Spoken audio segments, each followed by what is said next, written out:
Alors pour cette section, donc qui va être la galerie, finalement ici, donc avec toutes ces divs donc de même couleur, on va commencer par apporter donc du style, du visuel, enfin définition déjà, et ensuite du relief, donc ce sera avec les artworks que l'on va rajouter.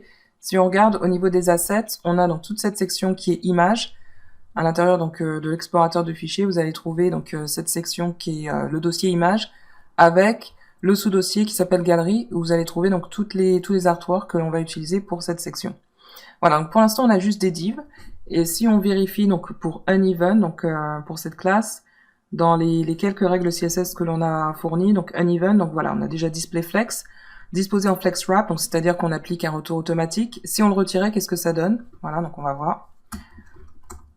On va voir, donc on les aurait donc sur une même ligne, voilà, donc il va être, donc toutes les divs vont être contraintes, donc contraint d'occuper donc tout l'espace qui lui est permis, et donc chaque div va être réduit en conséquence pour permettre donc que l'espace soit occupé par absolument toutes les divs. Donc ça c'est avec flex no wrap, donc qui est le comportement par défaut. Et en appliquant flex wrap, on permet donc à ces divs d'être empilés en appliquant un retour automatique. Voilà, donc ça c'est le résultat de display flex.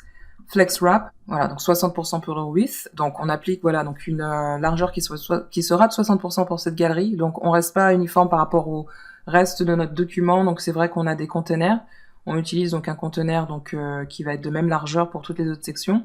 Ici on choisit d'être plus réduit, voilà, donc pour cette galerie. De toute façon donc ça va bouger, puisque vous voyez qu'il nous reste de l'espace d'ailleurs donc pour à l'intérieur de cette galerie uneven. Pour l'instant on n'a pas commencé donc à formater nos divs, on va commencer par ça.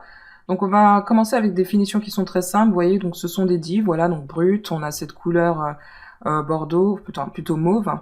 Et on va commencer par lui appliquer donc des finitions arrondies pour chacune de ces divs, ça va être très simple. On va aller trouver donc la section correspondante, ici donc ligne 291, et on va appliquer donc pour chacune de ces divs une classe donc qui sera rounded. On va faire ça pour chacune.